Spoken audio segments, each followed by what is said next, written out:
the mutilated millions I was born to appall. Heads leaps from shoulders as they flock to the mall. The butcher of Bertok, infernal throne, laid waste to usurpers till I stood all alone. Ripped out guts, gouged out eyes. If you kill them, they will die. Hello and welcome everyone to another edition of Thunderdome Metal Reviews. My name is Gabe Cooper. I'm joined by David Pizzo, the Dr. David Pizzo, Tracy, the Chicken Slaughterer Newport, and the Reverend Ben Dangerously. How y'all doing, gentlemen? A return to sense of normalcy. It's a good return. All right, good to hear.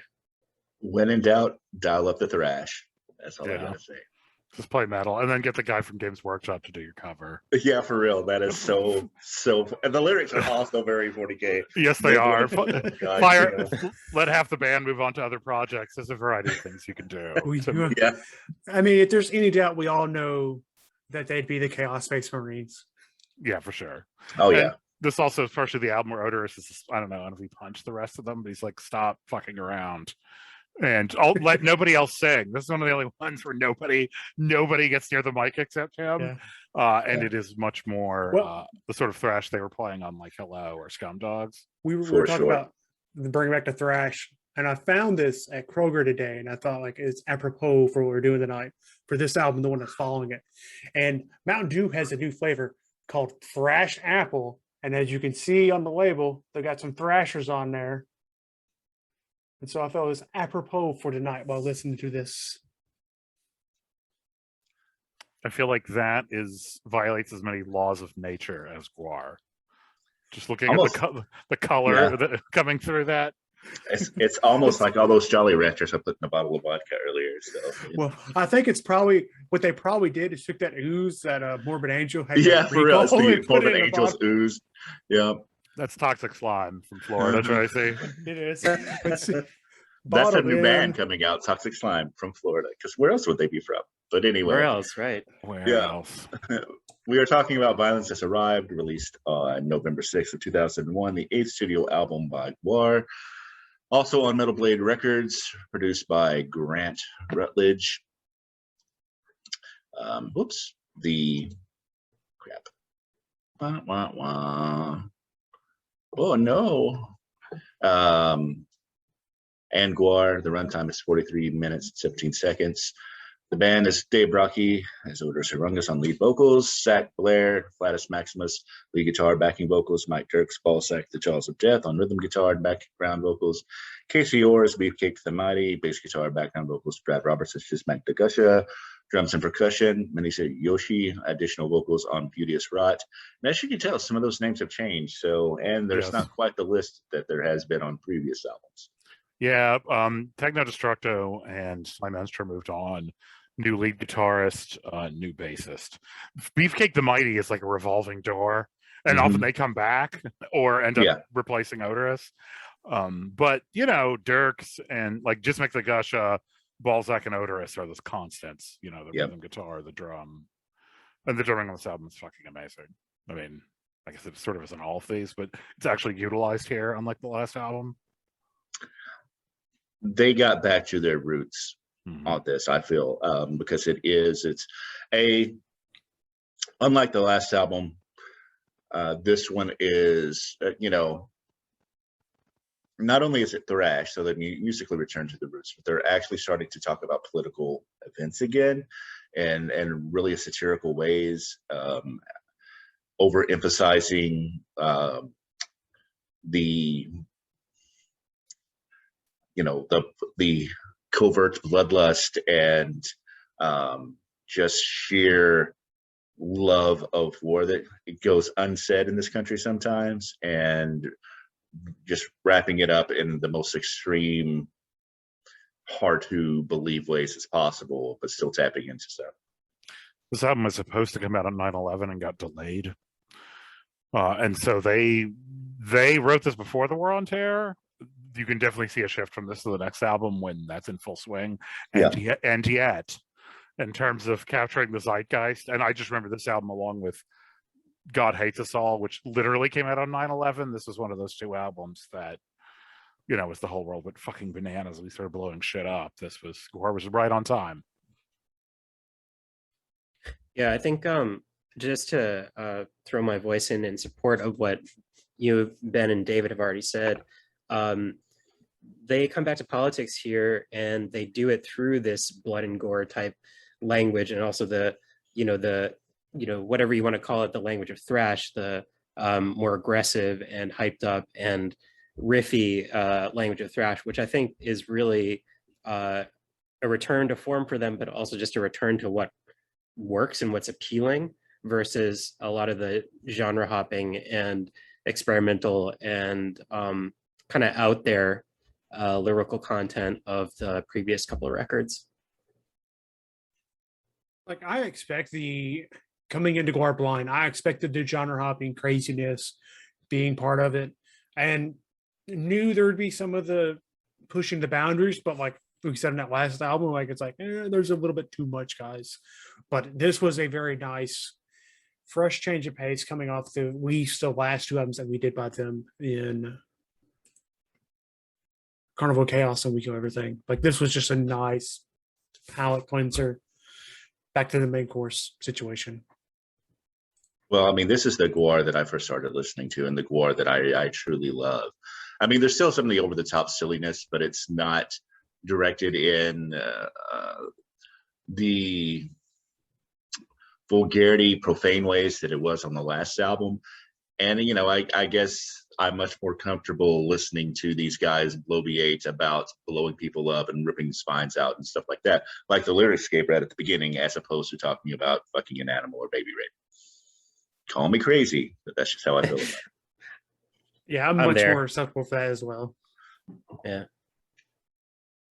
This album, I loved that arc from America Must Be Destroyed through Ragnarok. And then those other two albums I didn't like so much. This is what brought me back, and why I think it's this year is why I like Gwar so much. Like,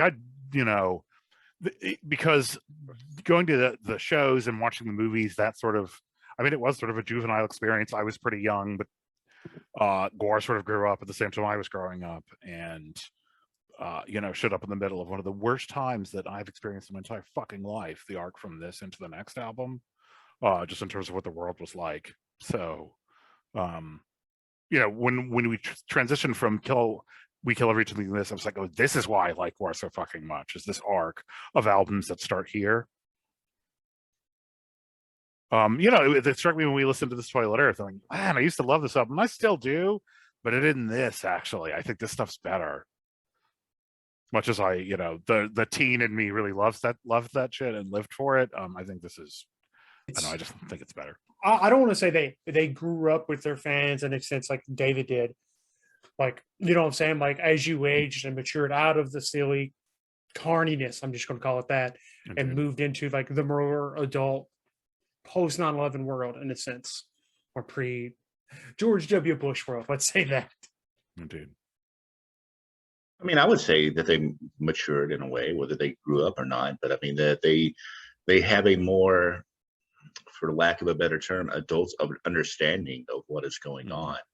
And they were like, and those early albums, they were also political, and they were very out front in what they were claiming. But a lot of that was about censorship or personal politics, whereas this is a much more global national view, as opposed to just focusing on like the moral majority and how they want to fuck everything over and repress people's rights to express themselves. This is about something that is much bigger, and that it's about just the destructiveness of war and the ongoing things. And you saw a little bit of that on This Toilet Earth as well. But I do think that, again, whether it's because they're older or what, it is a much more mature take on it, with all the Gwar tracking. So it's not like they've abandoned all that. Yeah, that said, I feel like the gravity, I would say the gravity or the how serious the issues are that they're talking about does lead them to stylistically constrict themselves too. I think because it's sort of like a focused message that they're trying to send with a bunch of these tracks, not just the ones that are explicitly political, but the ones that are sort of the gore and the guts of war. That also it limits them a little bit, I think. So on the one hand, yeah, it's nice to hear them, playing this aggressive, loud kind of driving music. I did miss a little bit of the experimentation, to be perfectly frank. I would like to have seen some horns or something. I couldn't say what tracks they would have fit in on, but I see your point there. Or that jazz influence stuff that they were doing when Slimester would sing on some of the previous albums. I really enjoyed that too, but and there was no way for them to know this, they're not Nostradamus, but I feel like that would not have slapped right in November of 2001. Jesus, which is not their fault and doesn't in any way negate what you're saying about your experience now. But this, I guess, half accidentally absolutely was in the space of just endless fucking carnage that started in that era and went on without end for decades.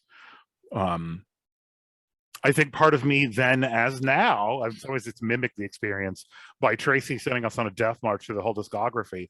I was, because of We Kill Everything, kind of over that shit too. Like I was like, please, for the love of God, do not make another album like that. yeah. and they did not, and I was very happy. I take your point; it does box them in a little bit, but I'm also the guy who likes Slayer albums, which are stylistically very consistent. That's what I'm going to say about that. There's nothing wrong with consistency. Definitely not. But I guess for Gwar, it's like very abnormal to be consistent at this point in their career. It, as you'll see, becomes more the norm. This paradigm is one they stick with pretty much for all the rest of the albums.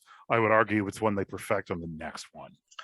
I think it also is because of the fact that they pared the band down so much that, I mean, Indeed. it's easier to do thrash with a tight lineup than it is to do all these instrumental things, because and whether that's just on some of the other albums we've talked about the fact that they probably weren't, the money wasn't coming in the way that it had in the early 90s when they were flirting with the mainstream after America Must Be Destroyed, and they had these big stage shows and they could bring in more people and more instrumentation. This is a different fiscal era of the band as well. Yeah, so this is much tighter, because like Sexecutioner and Slymaster Hyman and Techno Destructo, they also brought a certain silliness and different styles. Like when you have, as you heard at the end of Carnival of Chaos, somebody as good as she could sing, like you were going to use her. Yeah. She had moved on to do her own shit. She wasn't taken out of the band. She's like, I'm over this nonsense, and went on to do other stuff. I have no idea what happened to Sexecutioner, but yeah, you're right. They had way less money and they made lemonade out of lemons and just bang this fucker out. And here it is. Of the people who left, she's the one that I miss the most. Me too. But anyway, pick up another female vocalist down the line. Shall we talk about tracks now, gentlemen? Indeed. I would say yes. All right. Who would like to go first? I should go last because you know what I'm going to say. I do know what you're going to say. You know exactly what I'm going to say. So I'm just going to mute myself and just look off in the distance. Well, I guess I'll go first. In that this album was a very nice return to form. As for tracks, well, I don't think it has like all these singles dotted throughout or these particular songs fantastic. I think there's a lot of the songs are very close, I think, in grading, but they're all pretty damn good. But I think for me, Abyss of Woe, Immortal Corruptor, Bloody Mary. I enjoy the Bloody Mary, Bow Driver, and the Wheel that run there at the end of the three before the Song of Words. And I think Happy Death Day is a pretty good closer. I will agree with that. I think that the floor on this album is very high. These are all very good songs. There are not necessarily tracks that I think are uber great and really stand out, but the ones that that run from Abyss of Woe through Bio Driver, which is like the core of the album and is 7 tracks or something, is pretty fucking amazing, honestly. I mean, these are not songs that I will listen to all the time, but man, that is just a solid core of an album to really dig into and enjoy. I'd have to say a lot of these songs are easier to like than the ones on the last record that we listened to. That said, I found myself being bored with the music, even though, you know, it was sort of, you can count on it being at least okay the majority of the time. So I guess the standout tracks for me are Battle Lust. Um, I think also Apes of Wrath is very silly, but it's totally fine song. Immortal Corruptor. There's gay bashing again on Beauteous Rot, which I will call out as really stupid and like what the fuck. But it's a great concept for a song. Lixor is very gross but very well done. And I also think the Bloody Mary to the Wheel Run is excellent. And that's pretty much it. I like nearly all of these songs. I know you're shocked. This was one of my personal soundtracks to the endless war I was waging on the endless war on terror. So this was very much where my head was at. And I think Battle Lust through Immortal Corruptor are great. I love that first run. Beauteous Rot also, for the same reason as Gabe said, it's not my favorite. Lixor is awesome. That arc through the wheel is great again. Song of Words, it's a sort of a call out to their sort of former silliness in there, so I kind of like it, but and Happy Death Day is a fine closer. But I like, 10 of these songs. So it's nearly all of them. So great. Where do you gentlemen fall? B plus. It's an excellent album. I don't think it gets into the A territory for me, but coming off the last album, man, that's a hell of an upgrade. Maybe I'm giving it a bump in comparison to that, but I think this is the best album that I've heard from them thus far. I think it's a B plus as well. I don't know if it's their best album we've heard that they've done so far, but I still think it's a pretty damn good album. It's not my favorite because America Must Be Destroyed. There's a whole lot of history and stuff wrapped up into it. So that's probably still my favorite album, but I think this one sounds better. Yeah, I'm gonna come in just behind you guys with B. As I said, I thought it was a little bit musically lacking, even if the consistency was there in terms of the quality. I don't think I like it quite as much as some of the other records we've listened to by Gwar. But that said, it's good. I am gonna ruin the grading by giving this a solid A. I think this reboot was badly needed, and the franchise pretty much grew from this forward. There are albums I like better than this one, but as nostalgic as I am about Toilet or America Must Be Destroyed, I think this album's just better. So I'm giving this a 95. All right. So what are we doing next time, Tracy? Next, we're looking at their album War Party. Fuck yes, we are. Further down the lexicon. Thank you for listening to Thunderdome Metal Reviews.